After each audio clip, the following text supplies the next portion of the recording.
Winters में सबसे ज़्यादा फ्लावरिंग करने वाला ये पौधा आप बीजों से भी लगा सकते हैं, कटिंग से लगा सकते हैं और 20 रुपए में ये पौधा अभी आप खरीद कर ला सकते हैं। और ये है मैरीगोल्ड यानी कि गेंदे का पौधा। मैरीगोल्ड का पौधा बहुत आसानी से उग जाता है, लेकिन कई लोगों की ये क्वेरी है कि उनका मैरीगोल्ड अक्सर ख़राब हो जाता है, नीचे से पत्तियां बहुत ज़्यादा काली पड़ जाती हैं, पौधे की ग्रोथ नहीं होती और उतने ही फ्लावर खिलते हैं जितने नर्सरी से वो लेकर आए थे। आज के वीडियो में सिर्फ 5 टिप्स आपको बता रही हूँ, इसको फॉलो कीजिए और पूरी सर्दी आपके गार्डन में इवन मार्च तक बहुत ही बढ़िया गेंदे का फूल खिलता रहेगा।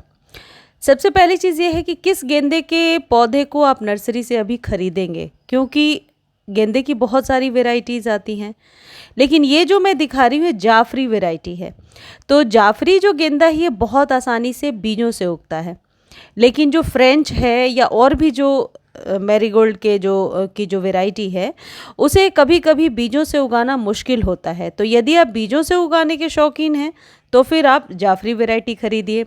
ये पेटूनिया है जिसे बहुत आसानी से अभी आप लगा सकते हैं। पेटूनिया पर वीडियो मैं ऑलरेडी शेयर कर चुकी हूँ। गेंदे के पौधे को यदि आप नर्सरी से न्यू लेकर आ रहे हैं और पौधा यदि कंटेनर में लगा हुआ है तो उसे लाते ही रिपोर्ट ना करें, और यदि पन्नी में जो वो पैकेट ब्लैक कलर के पैकेट में देते हैं यदि उसमें ये पौधा है तो आप लाकर सबसे पहले रिपोर्ट कर लीजिए। रिपोर्ट करने के लिए इस बात का ध्यान रखिए कि इवनिंग के टाइम में ही रिपोर्ट कीजिए, क्योंकि अभी नवंबर के फर्स्ट वीक में गर्मी दोपहर के समय रह रही है और ऐसे में जब हम रिपोर्ट करते हैं तो पौधे पर कभी कभी रिपोर्ट शॉक में चला जाता है पौधा और पत्तियां बहुत मुरझाने लगती हैं। तो इवनिंग के टाइम में करेंगे।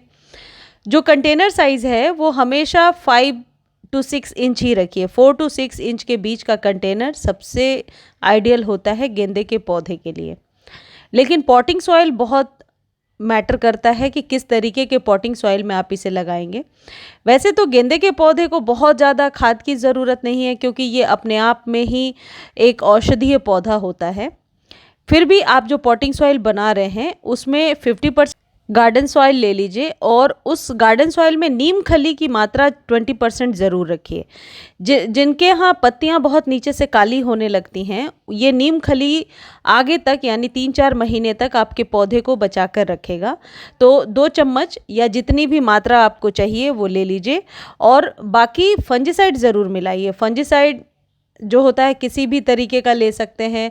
यदि आप ये सोच रहे हैं कि नीम खली मिला दिया तो फंजीसाइड मिलाने की ज़रूरत नहीं है, नहीं, नीम खली का असर जड़ों पर अच्छा होता है, लेकिन फंजीसाइड इंस्टेंट पौधे को एक एनर्जी देता है और पौधे को फंगस फ्री करता है। तो आप 50% गार्डन सॉइल में 2 हिस्सा नीम खली और कंपोस्ट का रखिए। कंपोस्ट कौन सा लेंगे, कोई भी ले सकते हैं, वैसे वर्मी कंपोस्ट बेस्ट होता है। वर्मी कंपोस्ट 50 रुपये केजी जो है, 50 रुपीज़ के 1 केजी आपको नर्सरी पर मिल जाएंगे, और कहीं आप गांव साइड में रहते हैं तो इससे बहुत सस्ता ही मिल जाता है। दिल्ली में 50 रुपीज़ केजी आसानी से नर्सरी पर मिल जाता है।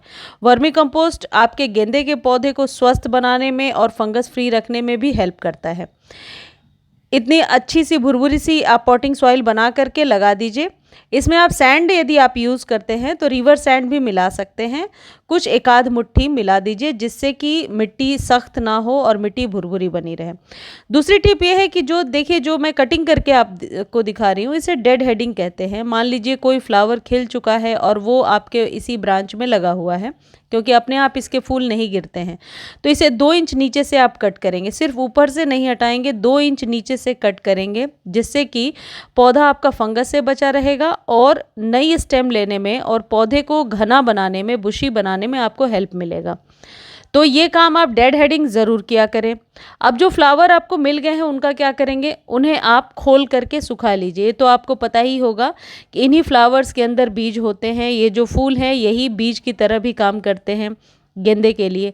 तो इन्हें आप खोल करके कुछ इस तरीके से 1 से 2 दिन आप शेड में सुखा लीजिए और फिर आप इसे चाहें तो वापस मिट्टी में दबा दीजिए और बहुत जल्दी आप मतलब समझ लीजिए 4 से 5 दिनों में इसमें से जर्मिनेशन स्टार्ट हो जाती है। बस इस तरीके से आपको नीचे मिट्टी पर इसे फैला देना है। देखिए, जो भी गेंदे का पौधा है, उसकी नीचे की जो सतह है, नीचे जो ब्रांच है, वो आपको क्लीन रखना होगा, अदरवाइज़ फंगस वहीं से लगता है। कई बार मैं देखती हूँ कि आप लोग नीचे से क्लीन नहीं करते पत्तियों को। कोई भी पौधा है, उसके जड़ों के पास यदि आप क्लीन रखेंगे, साफ रखेंगे, तो एयर सर्कुलेशन अच्छा रहेगा और आपका पौधा फंगस फ्री जल्दी नहीं होगा। यदि पौधे की पत्तियाँ सूख तो सीजर्स की सहायता से वहाँ से आप कट कर दीजिए, और कोई ऑप्शन नहीं है यदि आप उसे कट करेंगे। इसके 2-3 फ़ायदे एक साथ आपको मिल जाएंगे। एक तो पौधा फंगस फ्री हो जाएगा, दूसरा बुशियर हो जाएगा। अदरवाइज़ यदि आप उसमें ही छोड़ देते हैं तो जो इसमें कली बनेगी, देखिए कुछ इस तरीके से वो सूखती जाएगी कली। तो पत्ते यदि आपको लगता है कि ये फंगस के शिकार हो रहे हैं, तुरंत उसे काट करके वहाँ से हटा दीजिए।